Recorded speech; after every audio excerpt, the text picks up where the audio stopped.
I am a pediatrician at Mother and Child. I'm sure I may not have seen some of you. Some of you may have met me. I don't know if I met most of you.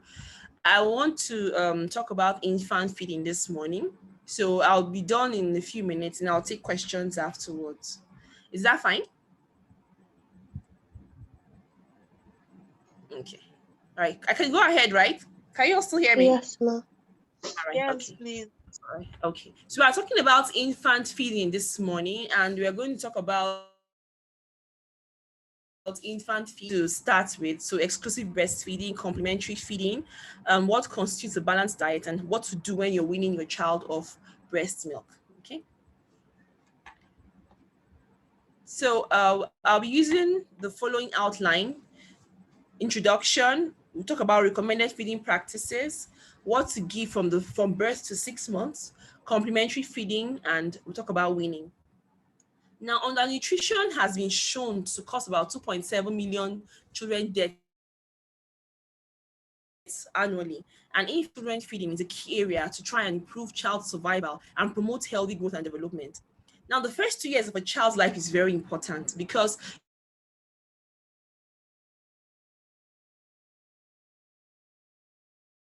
if children are properly fed in illnesses and also reduces the risk of mortality. So we look at the first 2 years of life as a very critical period of trying to feed a child. If you get it right in the first 2 years of life, you most likely are going to get it right with the child.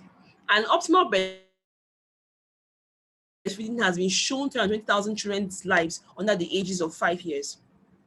And there's evidence that adults who were malnourished as children end up having impaired performance in their places of work or academically. And women who were malnourished as children also have issues with reproduction. And malnourished women give birth to malnourished babies, and the cycle continues. And those who are malnourished also tend to have more complicated deliveries. As I mentioned earlier, the first 2 years of a child's life are a very critical window of opportunity to ensure that we give this food to cause so that the child can grow and develop properly. Now, what's the recommended feeding practices? WHO and UNICEF actually have some guidelines on feeding, and the guidelines are this: to start breastfeeding as early as 1 hour after birth, to ensure exclusive breastfeeding for 6 months, which is the first 180 days of life, and then nutritionally adequate and safe complementary feeding should be continued from 6 years up until 2 years of age and beyond. We also advocate that people should continue breastfeeding for up to 2 years, or even it's good to breastfeed the child for 2 years or more. Now, what's the exclusive breastfeeding? Most parents ask me this question a lot.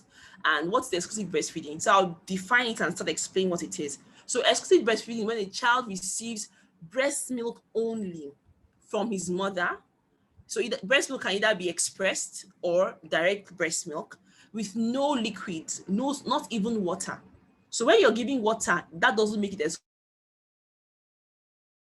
exclusive breastfeeding any longer. Medications like maybe ORS, drops, or vitamins or any supplements, that does not mean it's not exclusive. So if a child, for instance, is on exclusive breastfeeding, you can give breast milk only with no water. But if there's need for drugs, or if a child is 2 and needs ORS, you can go ahead and give medication. So it's when you give a child breast milk only with no solid or no water, except when you need to give a child medication. So that's what we mean by exclusive breastfeeding. Most mothers come and ask me, now, can you give water? Giving water and giving breast milk is not the same as exclusive breastfeeding. Now, why are we talking about exclusive breastfeeding? What's the benefit of exclusive breastfeeding? Why do we want to see breast milk? Now, breast milk has a lot of different benefits that a child can gain from breastfeeding. And I'll go through some of the benefits of breastfeeding. Now, some of them are: one, breast milk provides ideal nutrition for your baby. Breast milk contains everything your child will need for the first 6 months of life in the right proportion. So everything your child will need, from the supplements, the antibodies, and everything, it contains everything your child will need. So it's like the ideal feed for a child of life is breast milk. Now, during the first days of life, for those who have had babies before, there's this yellow milk that comes out, which is called colostrum. And this colostrum is high in protein and low in sugar. And it has very beneficial compounds. It has a lot of things like antibodies. Antibodies help to fight infection. So colostrum is a very, very important and ideal first milk that every baby should be able to get. Now, I mentioned earlier that breast milk contains antibodies. Now, what are antibodies? Antibodies help to fight off infections like viruses and bacteria, and it's very, very critical in those early months of life. Now, once a child is being breastfed, it contains the antibodies that can help. So most of children who are breastfed are usually very healthy. They don't fall sick easily because they have antibodies that help to fight off, viruses or bacteria. And it's important. This, especially I talk about the colostrum, which is the first milk that a mother will produce. It contains something we call IgA, which are other antibodies that help to fight infection. So it's very important because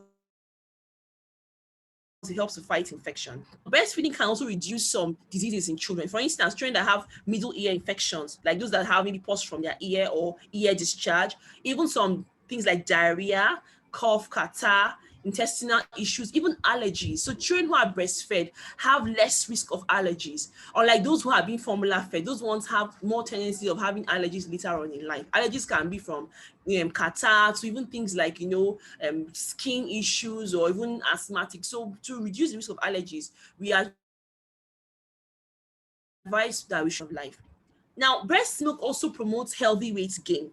Children who are breastfed have less risk of having obesity, okay, because they have high amounts of beneficial gut bacteria, which helps also affect fat storage.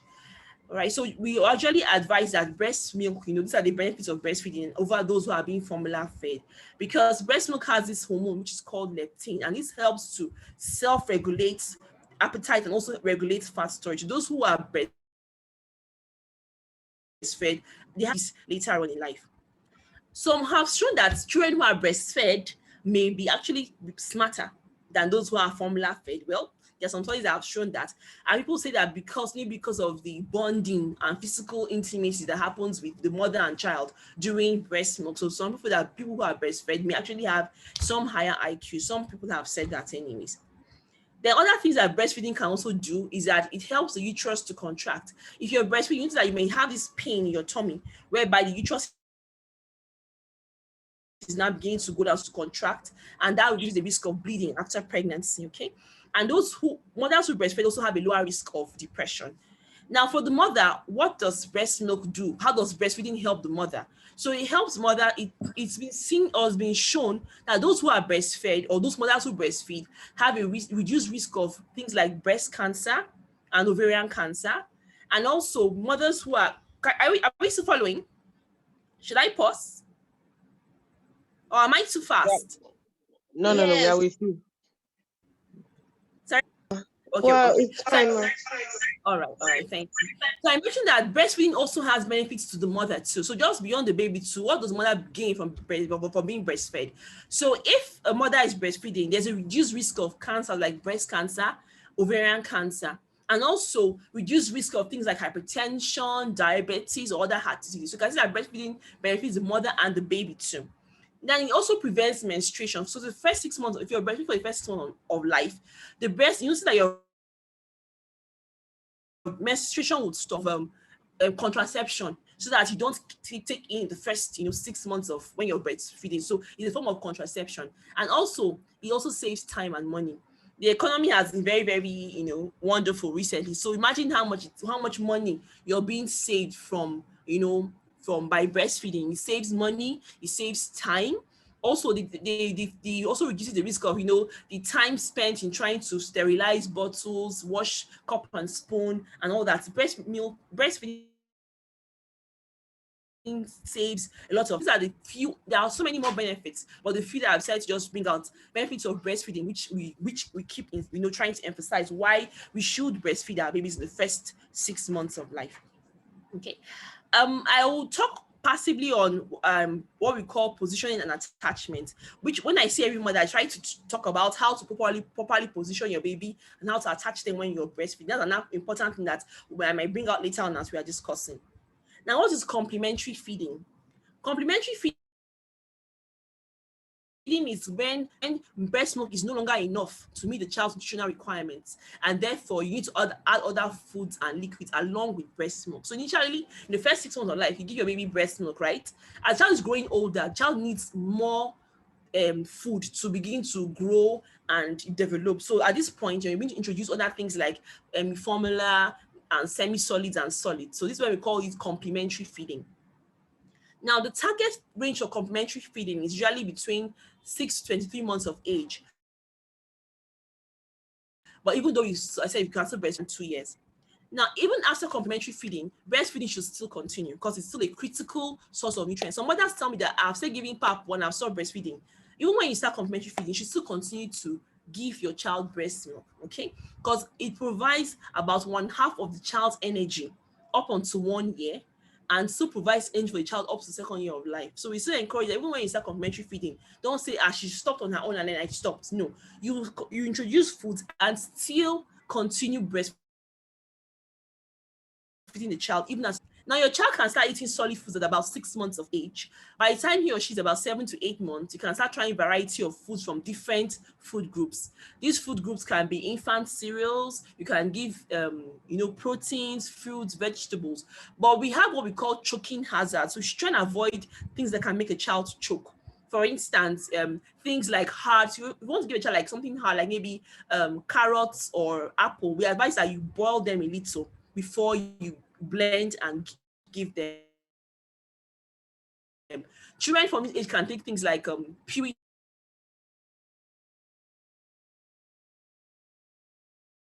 food, so mashed food. And so we start introducing gradual foods at about 6 months to the child so that they can start trying different food textures. So things like fruits, I mentioned that you can use fruits that are soft, and the ones that are hard, you might boil a little before you blend, yogurt, cheese, and all of that.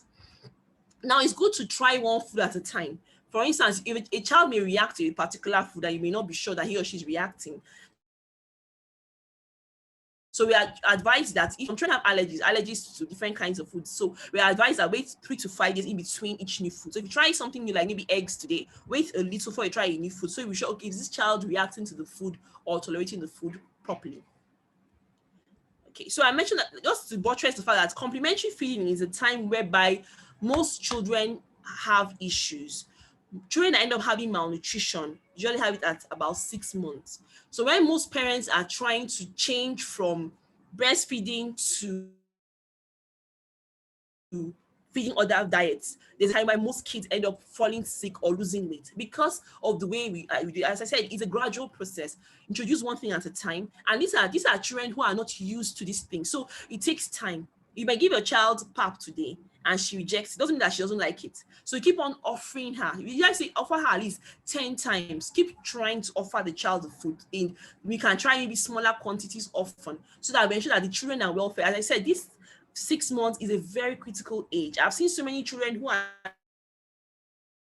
at this age malnourished. Child was very chubby in the first 6 months of life, and at 6, 7, 8 months, child starts getting very lean because of complementary feeds. As I said, it's a process. You can actually work with parents at this stage to see how best can we help a child to transition from breast milk only to complementary feeds. Now, what's a balanced diet? When we talk about feeds, yeah, of course, what's a balanced diet? Can I ask anyone what a balanced diet is before we continue? Can anyone just answer what the balanced diet is?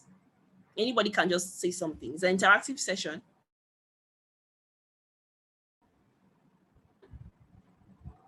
Or should I just continue? Can anyone define a balanced diet for me? Are we there? Okay. No response. Okay, so a balanced diet is a diet that consists of variety of foods given in adequate amount in the right proportion of nutrients which are good for health. So a food that contains all the different classes of food in the right quantity. Think about things like carbohydrates. Examples could be cereals, your corn, your oats, potatoes. Those are your carbohydrates. Then proteins like meat, fish, eggs, fats, vitamins, fiber, and water. So having a balanced diet is that we try to ensure that the child has all the components, all the foods in the right proportion so that the child gets each of everything. Every class of food has what they do in the child's body. So carbohydrate has its own work. Protein has its own work. So you transfer your child from breast milk to complementary feeding. Ensure that you have a variety, not just giving a child cereal, corn. You could try it with fruits. things, you can try proteins as the child can tolerate. So make sure that there's a holistic or a balanced diet given to your child. This is a table or a pyramid just showing you the different types of food groups. I mentioned these carbohydrates, fruits, vegetables, milk, things that contain different things, fats and all things. So the aim is that once you're feeding your child, the child should have at least the bulk of the different classes of food or the different groups of foods. Now, weaning your baby. What is weaning? What do you mean when you say someone wants to wean the baby? Now, weaning is a process by which a baby slowly gets used to eating family or adult food and relies less and less on breast milk. So, as I mentioned earlier, weaning is when you say, okay, this child has been on breast milk or for 6 months. We're now trying to introduce other things to the child. And different cultures have different things they do when they want to wean, or different foods they introduce when they want to wean a child. Okay. So question is, when should I wean my baby? The ideal teaching is that a child should be breastfed exclusively with breast milk only for the first 6 months of life. So at about 6 months of life, your child will be ready for other foods. And there are some cues. Your child can start giving you some signs. Ready to, for instance, when you're eating, the child may the breast milk may not satisfy him like before. So he might take breast milk and he's very hungry afterwards. The child can now begin, child's neck is now straight, can hold his neck up. Then the child may be interested. When you're eating, you can see the child is trying to reach out for your plate, he's trying to draw your food to him, or he can open his mouth when food is coming. So these are some signs that, oh, I'm ready to start, eating food, or start showing interest. The child can also give you signs when he or she is full. So these are some signs that, okay, this child may be interested or ready to start eating. But we advise that you should wait till about 6 months before you start introducing the child to food. I've seen some people giving their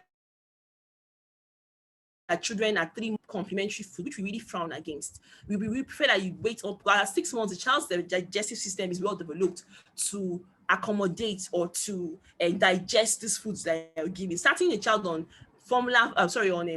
cereals as early as 2 months, we really do not encourage that.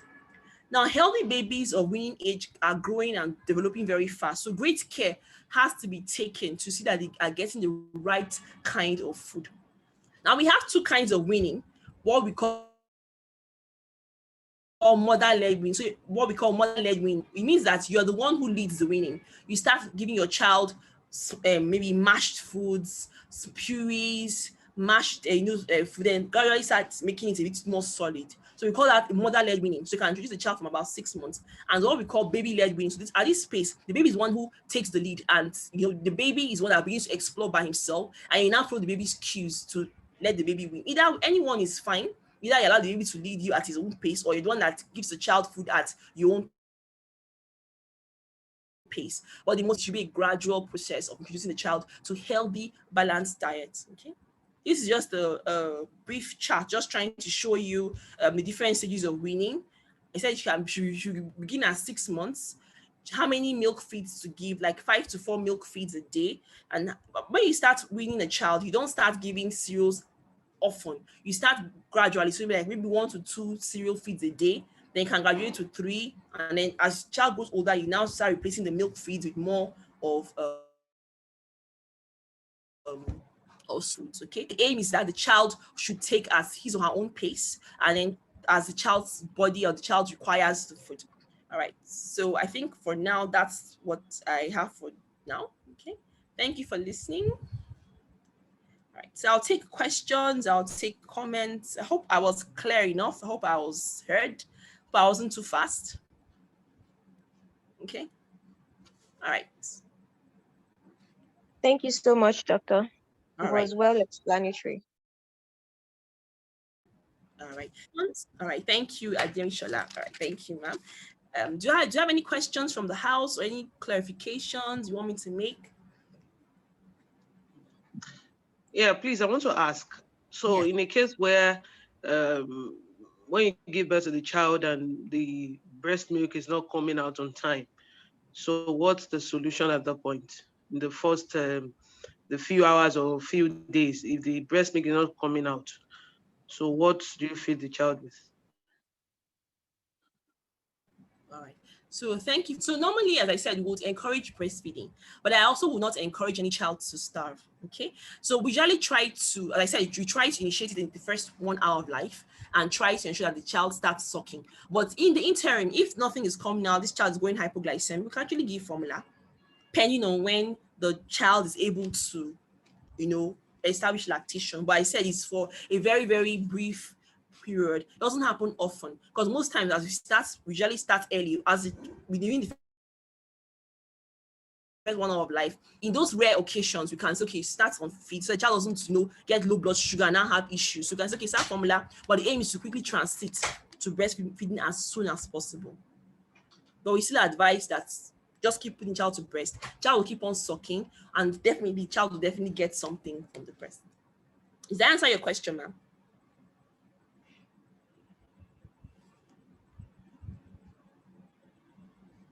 Hello? Okay, I don't know if I answered your question. All right. So do you have any more questions?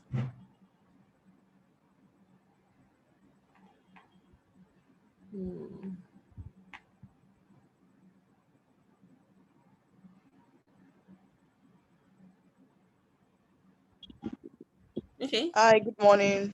Okay, hi. I can see a question here. Okay, go ahead. So my question is, Yeah. you said breastfeeding should start from 1 hour after birth.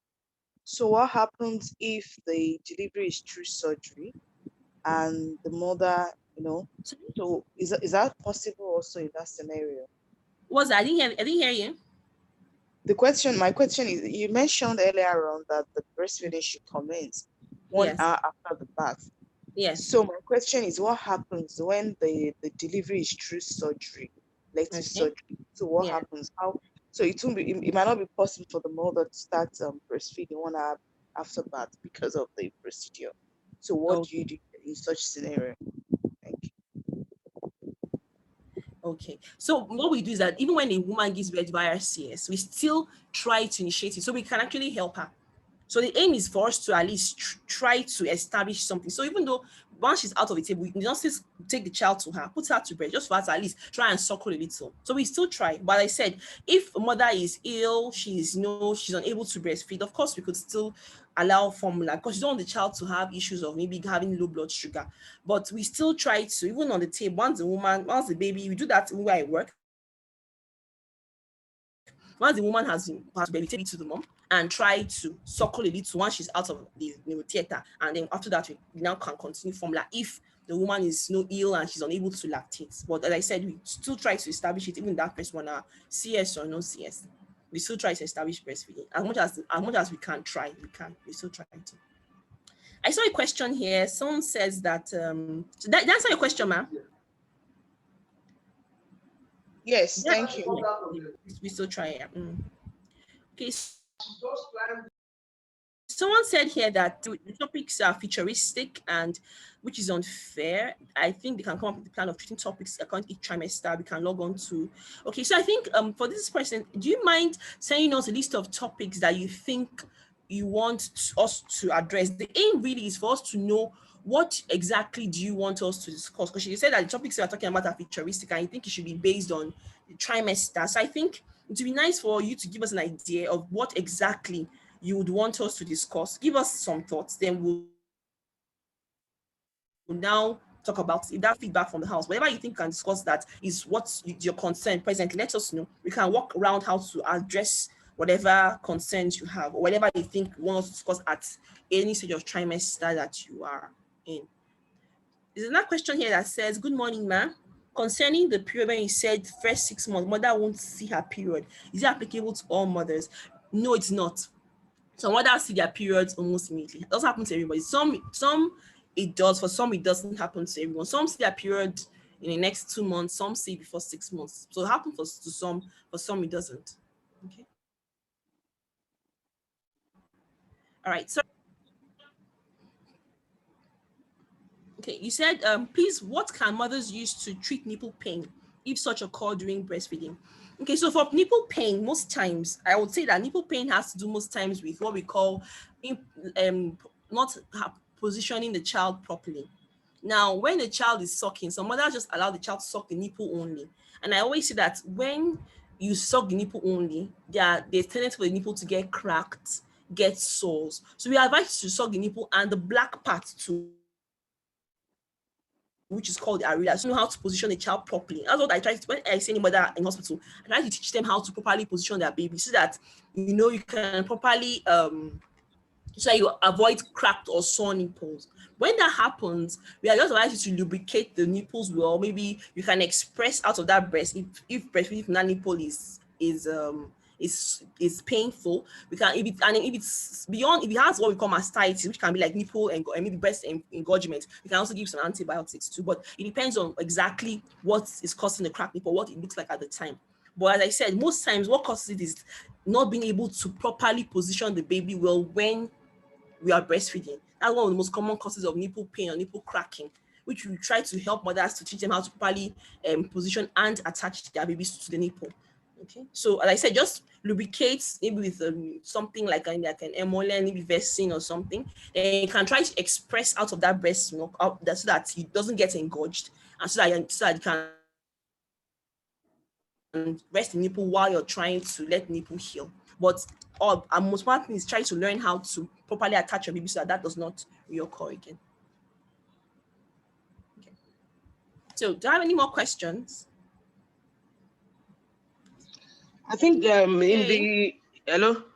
Yes, I can hear you. Hello. Okay. Yes, yeah. The weekly, I think the text we usually get for the antenatal class. There's also another link there for previous classes. Yes, so I think people can also check that up for various topics that have been dealt with previously. Various classes, yes. Thank you for that. And yes, thank you so much. Yeah. As I said, if anyone has any topic that you think you really want us to talk about, please feel free to share so that we can try to address each topic. Everybody is at different stages of pregnancy. Some are in first trimester are thinking of, I'm vomiting. How do I even get to the second? Some are ready to give put to bed. Some are really in the phase that they really need some other, topic. So let us know whatever you think you want us to share with you. Just give us feedback and then we'll try to incorporate that into our antenatal classes. Okay. Well, thank you for the okay. Right. So any more questions? All right. So can I ask my own question? There's no more question. Can I ask anyone a question? Yes, ma'am. Okay, so what is exclusive breastfeeding?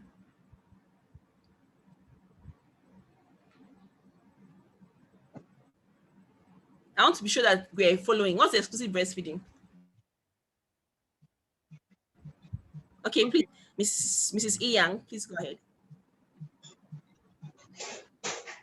Okay, I'm listening. Okay.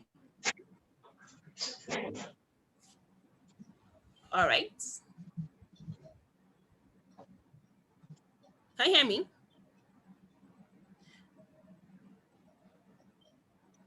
Can I okay, answer no one's that? answering my question. Yes, please feel free. Can I answer that? Okay, yes, so go ahead. Go ahead. Exclusive breastfeeding is basically feeding your child from the very beginning to 6 months of the child's life before introducing any other kind of formula or any other thing else. Okay, so that's a very, very good attempt. You did very well. So as I said, exclusive breastfeeding is, thank you for the for answering the question. Exclusive breastfeeding is giving your baby breast milk only for the first 6 months of life, feeding on demand,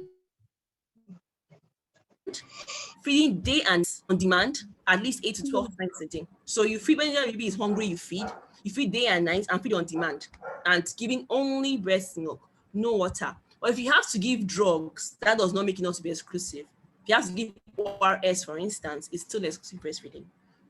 So someone said, you didn't answer my second question. How do we clean our nipple before delivery and what exactly do we use to clean it with?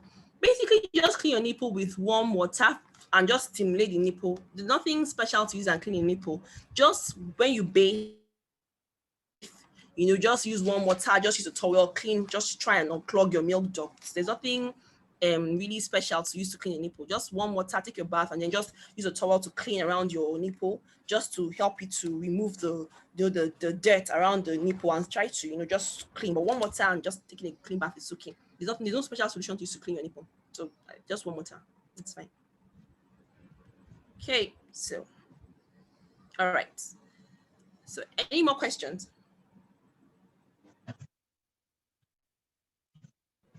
Right. So today is, trying to talk about infant feeding, trying to explain the reasons, why breastfeeding is important. Also trying to, okay.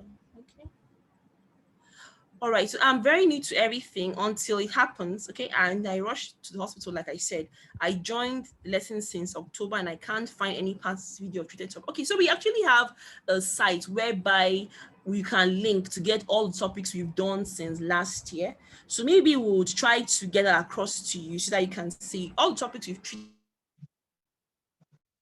have been recorded, so that you can always go back and look at them at your own convenience. So Mrs. Odogun will try and see how we can sort that out by giving you a link to go to our previous chat and get all what we discussed. And is there anything you want us to still discuss, let us know. We'll try and incorporate it in our antenatal classes. Okay. Hope I answered that question. So we'll get the link sent to you so I can have all our previous topics that we've discussed before now. All right. Okay. So any more questions?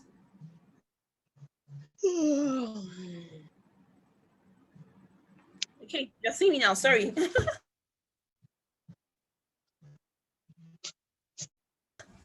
So yeah, I addressed every question. All right. Okay, so it was nice talking to you. Even though I have not seen you physically, hopefully we'll get to meet very soon. For those who are already in last trimester, we'll get to see ourselves very soon. And if you have any questions when you come around, you could come around, ask questions. I'm very open, and I'm always willing to answer any questions that you have, even though it's not, on the Zoom class. You can always ask me any question you feel like, and I will try and answer. Okay. Thank you very much, Doctor. We appreciate, we enjoy the class. Thank you. Thank you for having me. Thank you. All right. Okay, bye. All right, have a nice weekend, everyone, and try and rest well, eat well. All right. Okay. Bye. Okay. Bye. Bye. Bye. All right. Thank you for all joining. Bye. Thank you. All right. Bye. Thank you, Ma. Have a great week. You too. Thank you. All right. Okay.